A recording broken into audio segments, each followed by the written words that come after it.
Hello दोस्तों, स्वागत है आप सभी का। तो आज की इस वीडियो में हम लोग क्लास 10th में पूछे जाने वाले विलोपन विधि, प्रतिस्थापन विधि, वज्र गुणन विधि और तुलनात्मक विधि, इन चारों विधि को जो है इसी एक वीडियो में सीखने वाले हैं। तो वीडियो को लास्ट तक जरूर देखिएगा। चलिए बिना लेट किए हुए यहाँ पे हम लोग शुरू करते हैं, ठीक है।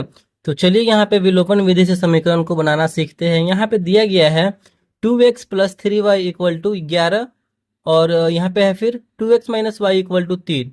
यहाँ पे ये जो है हमारा पहला समीकरण हो जाएगा, ठीक है। और ये हमारा दूसरा समीकरण यानी दूसरा इक्वेशन हो जाएगा। चलिए इसे हम यहाँ पे हल सॉल्व करते हैं। तो समीकरण को पहले लिख लेते हैं। पहला हमारा समीकरण है 2x + 3y = 11। ये हमारा पहला इक्वेशन हो जाएगा। फिर उसके बाद है 2x - y = 3। ये हमारा दूसरा इक्वेशन हो जाएगा, ठीक है। देखिए विलोपन विधि से सॉल्व करना है। यहाँ से नाम से ही पता चल रहा है विलोपन यानी विलुप्त, यानी हमें यहाँ पे कुछ विलुप्त करना है, छिपाना है, ठीक है। विलोपन को इंग्लिश में एलिमिनेशन मेथड बोलते हैं, ठीक है। यानी एलिमिनेट कर देना, हटा देना है। किसको हटाना है इसमें? तो एक्स वाले टर्म को या फिर वाई वाले टर्म को, किसी एक टर्म को जो है यहाँ पे कैंसिल कर देना है, हटा देना है। यही हमारा विलोपन विधि कहलाता है, ठीक है। यहाँ पे देखिए 2x, यहाँ भी 2x है, यहाँ 3y, नीचे y है, ठीक है। तो इसी में से किसी एक को यहाँ पे हमें कैंसिल करना होगा, ठीक ना, यहाँ से हटाना होगा।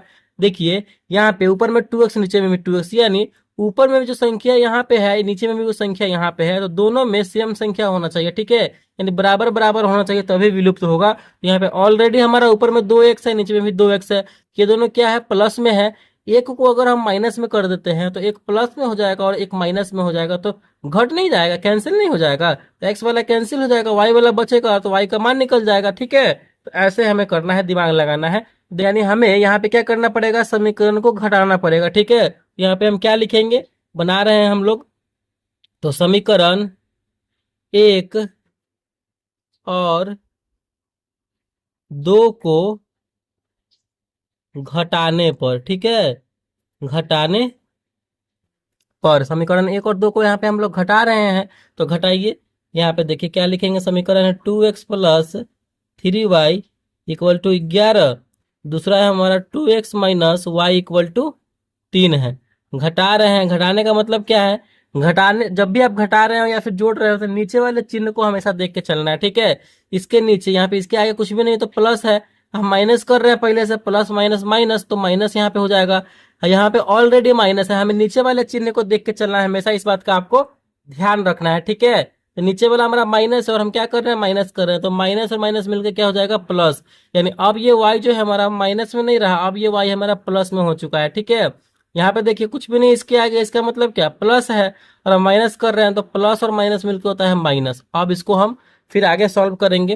देखिए एक हमारा प्लस में, एक हमारा माइनस में, दोनों बराबर है, तो दोनों में से क्या हो जाएगा? घट जाएगा, कैंसिल हो जाएगा, जीरो बचेगा, तो कट गया। अब हमारा क्या बचा?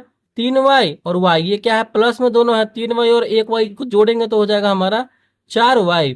और यहाँ पे देखिए 11 प्लस में है, 3 माइनस में, तो 11 में से 3 जाएगा तो बचेगा हमारा 8, ठीक है। तो यहाँ से हमारा क्या हो जाएगा? यहाँ से हमारा y का मान निकल के चला आएगा। कैसे? देखिए y को अकेला रखेंगे और 4 को उधर भेज देंगे। 4 गुना में है, बराबर को उधर जाएगा तो भाग में, तो 8 अपने जगह पे है, 4 ना भाग में आ रहा है, कटेगा। 4 दूनी 8, 4 से जो है 8 कितनी बार में कटेगा? 2 बार में कटेगा। यानी यहाँ पे जो है हमारा y = क्या निकल के आया?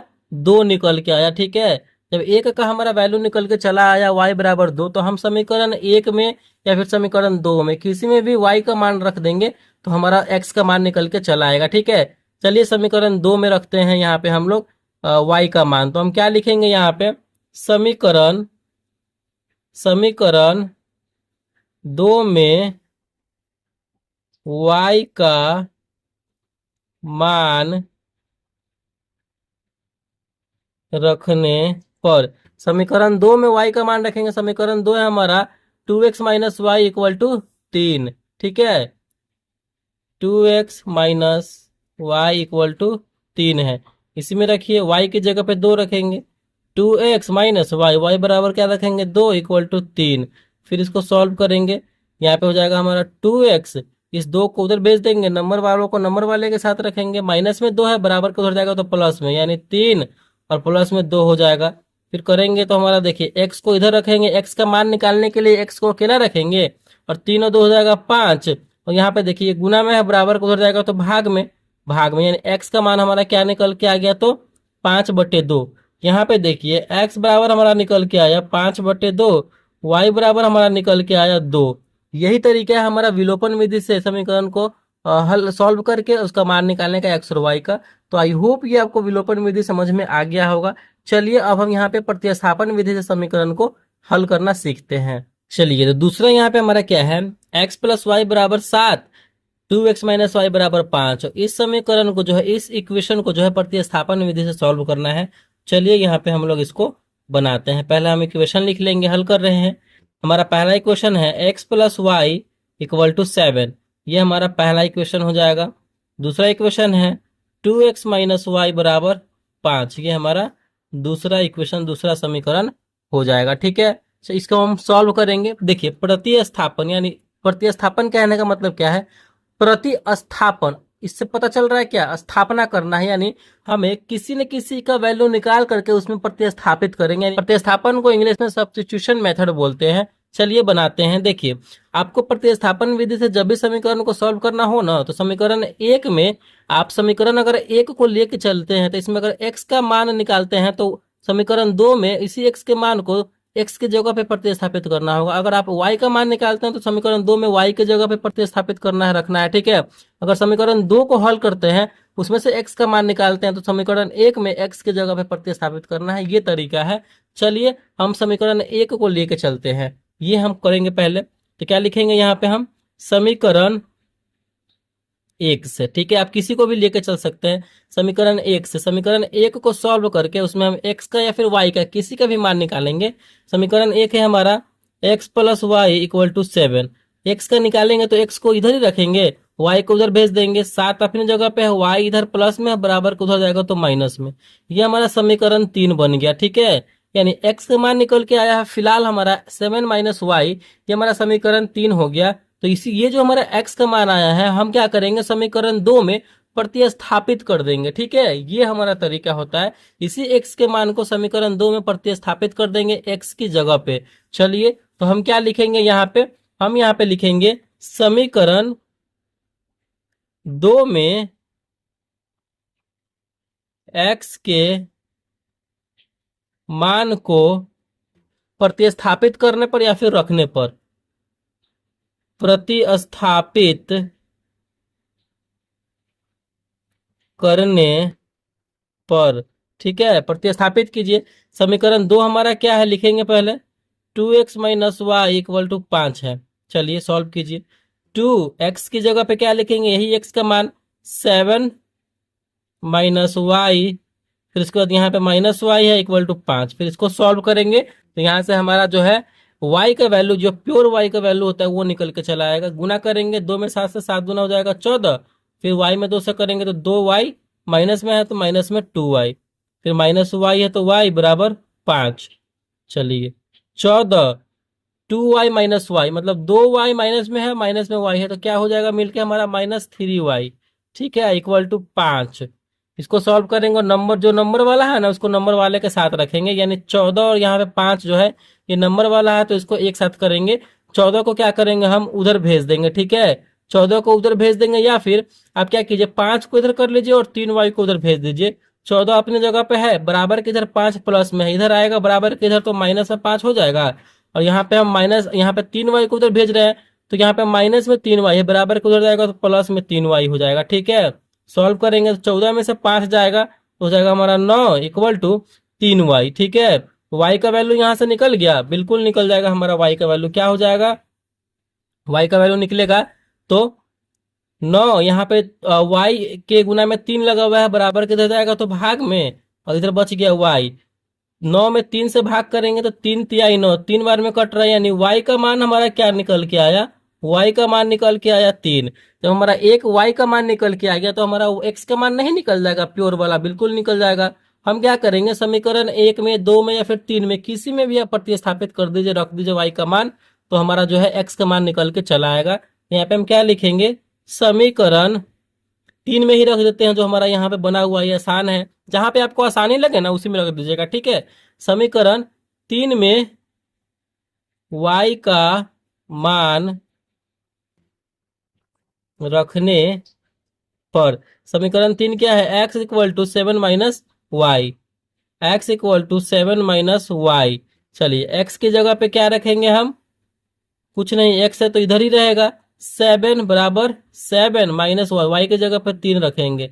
चलिए निकल गया, x इक्वल टू 7 में से 3 जाएगा तो बचेगा 4, यानी हमारा x का मान निकल के आया 4 और y का मान निकल के आया 3। तो ये हमारा तरीका है, और कैसे मैंने बहुत ही आसान तरीके से जो है प्रतिस्थापन विधि से समीकरण को भी हल करके आपको बता दिया है। बिल्कुल आसान तरीके से समझाया है। आई होप ये आपको समझ में भी आ गया होगा प्रतिस्थापन विधि से कैसे समीकरण को सॉल्व करते हैं। चलिए अब हम यहाँ पे क्या सीखते हैं, तो वज्र गुणन विधि से समीकरण को हल करना सीखते हैं। ठीक है, अगला हमारा यहाँ पे समीकरण क्या है, 3x + 2y equal to 8, x - y equal to 1। इस समीकरण को जो है हमें वज्र गुणन विधि से जो है सॉल्व करना है, यानी हल करना है। ठीक है, तो कैसे करेंगे, बहुत ही सिंपल है। आपको जो समीकरण आपको दिया हुआ रहेगा ना, अगर बराबर के उधर जो नंबर दिया रहेगा उसको पहले हम बराबर के इधर कर लेंगे। ठीक है, यानी बराबर के उधर हम 0 लिखेंगे। पहले हमें पूरा समीकरण को एक लाइन में लिखना होगा। ठीक है, चलिए सॉल्व कीजिए। कैसे करेंगे, इसे हम 0 के बराबर करेंगे, 3x + 2y, यहाँ पे बराबर के इधर 8 है, इधर ला देंगे हम माइनस, इधर प्लस में है, बराबर के इधर जाएगा तो माइनस में, इक्वल टू 0। ठीक है, ये हमारा समीकरण 1 बन गया। अब ऐसे हम कर लेंगे इसको, समीकरण 2 को भी वैसे ही करेंगे, x - y, 1 इधर क्या है प्लस में, बराबर के इधर जाएगा तो माइनस में, माइनस में 1 इक्वल टू 0।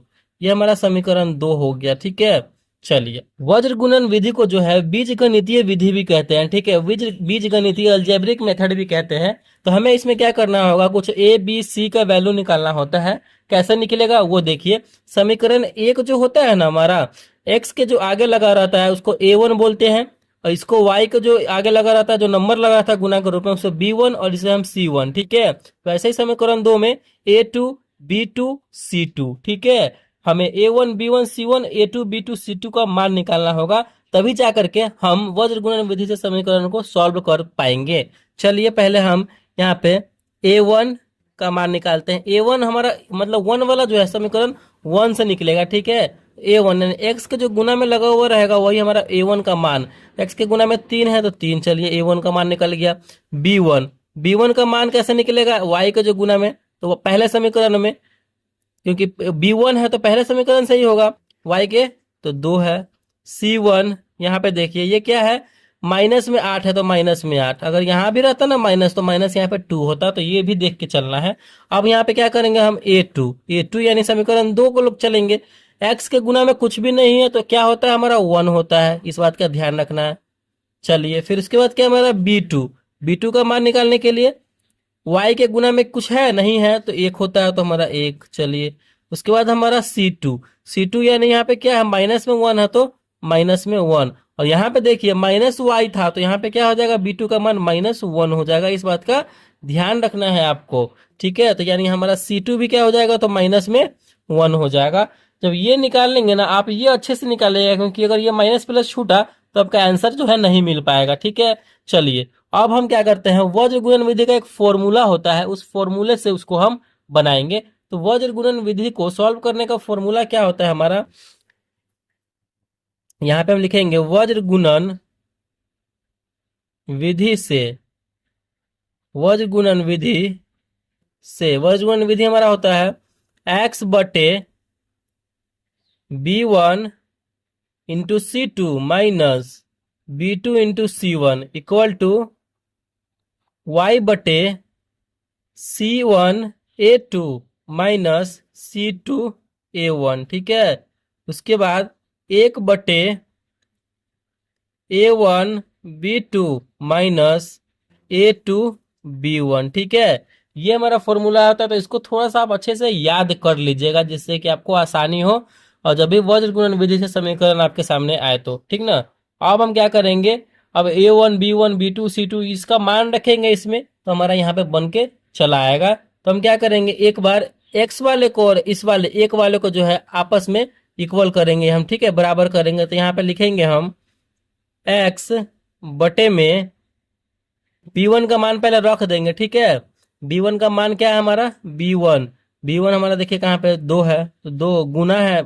इंटू का है C2 फिर है, C2 का मान है -1, तो इंटू में -1, माइनस है तो माइनस, B2C1, B2 का मान है -1, C1 का मान है 8, तो 8 गुना के रूप में इक्वल टू, इसको इन दोनों को कंपेयर करना है, एक बार x और एक को कंपेयर करेंगे, एक बार y और एक को कंपेयर करेंगे, ठीक है, इस वाले को।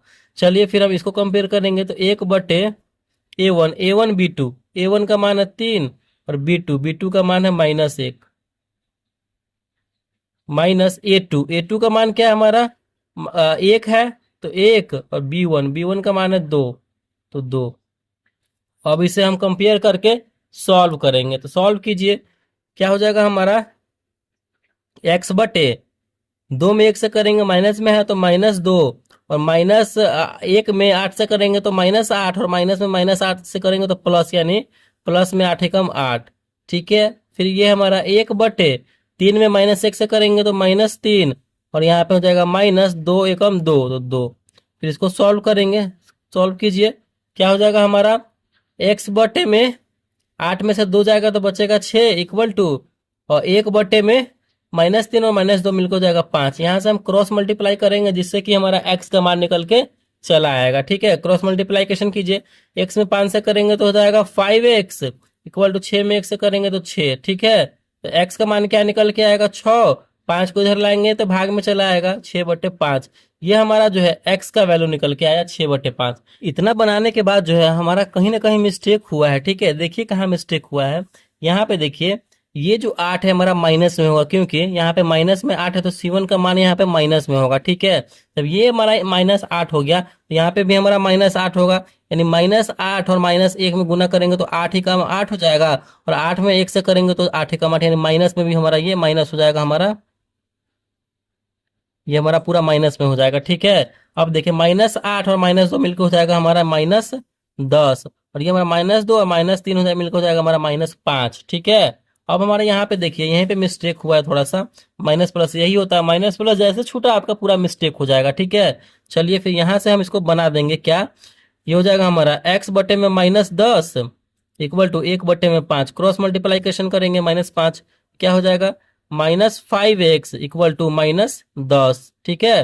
तो माइनस दोनों तरफ है बराबर का तो कट जाएगा, तो x इक्वल टू क्या हो जाएगा 10, 5 को इधर भेज देंगे भाग में, 5 दूना 10, यानी x का मान हमारा क्या निकल के आया, 2 निकल के आया, ठीक है। जब x का मान हमारा 2 निकल के आया तो हम क्या करेंगे, इसी x के मान को समीकरण 1 में या फिर समीकरण 2 में रख देंगे तो हमारा y का मान भी निकल के चला आएगा, ठीक है। चलिए यहाँ पे हम लिखेंगे समीकरण, जो आसान होगा ना आपको इसमें दिखेगा उसी में रखिएगा। तो समीकरण हमारा 2 आसान थोड़ा लग रहा है तो इसी में रख देते हैं। समीकरण 2 में x का मान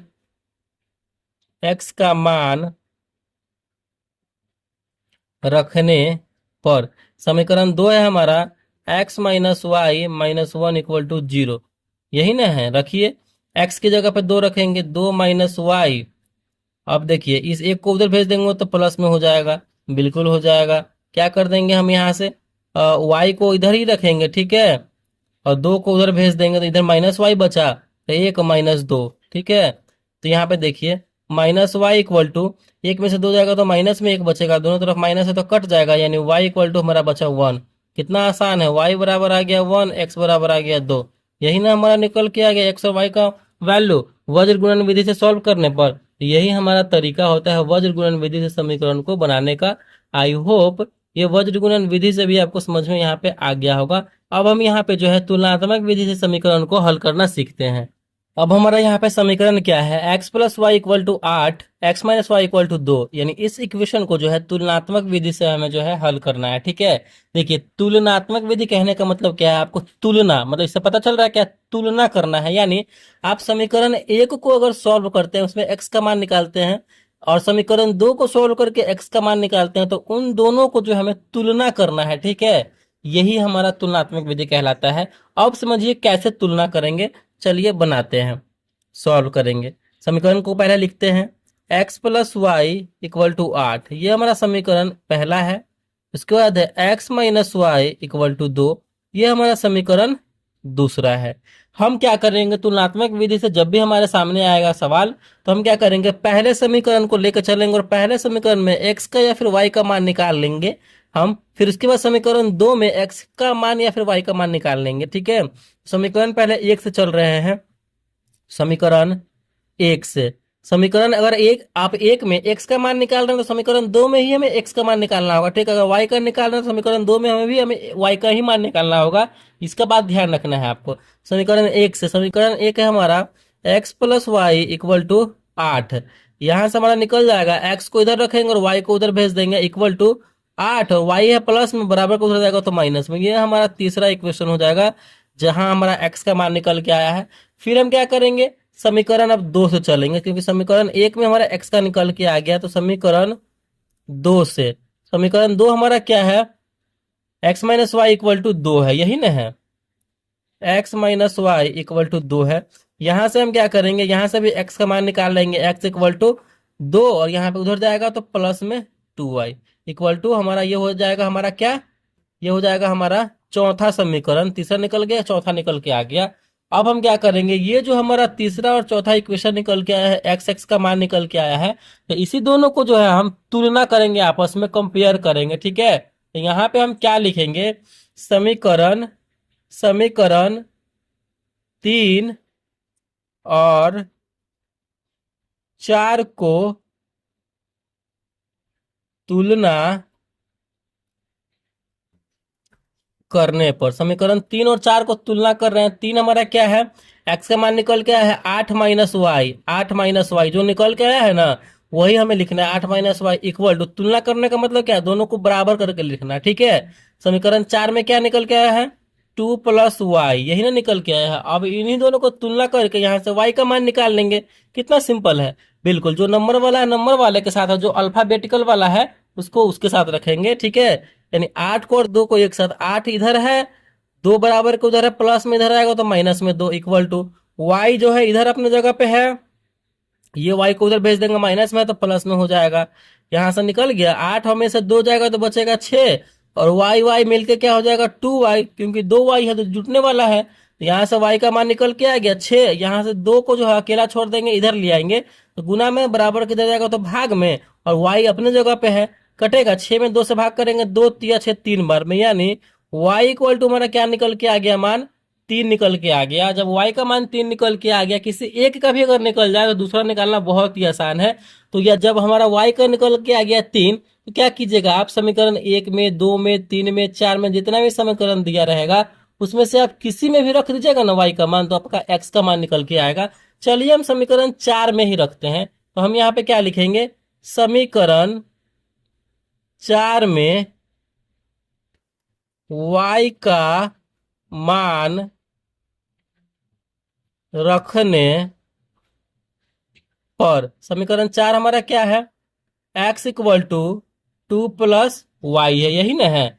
रखिए अब, तो x equal to 2 plus y की जगह पे 3 रखेंगे तो निकल के आ गया, x इक्वल टू 2 और 3 हो जाएगा 5, यानी x इक्वल टू हमारा निकल के आया 5, y इक्वल टू निकल के आया हमारा 3। यही ना हमारा वैल्यू निकल के आया है, यही निकालना था हमें x और y का मान समीकरण को हल करके। तो देख रहे हैं किस प्रकार निकल गया, तुलनात्मक विधि से हल करके। तो आई होप ये भी आपको जो है तुलनात्मक विधि भी समझ में आ गया होगा। तो मैंने यहाँ पे इस वीडियो में विलोपन विधि, प्रतिस्थापन विधि, तुलनात्मक विधि और वज्र गुणन विधि से, चारों विधि से जो है आपको समीकरण को हल करना समझाया है।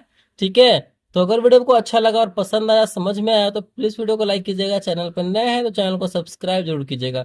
Thank you.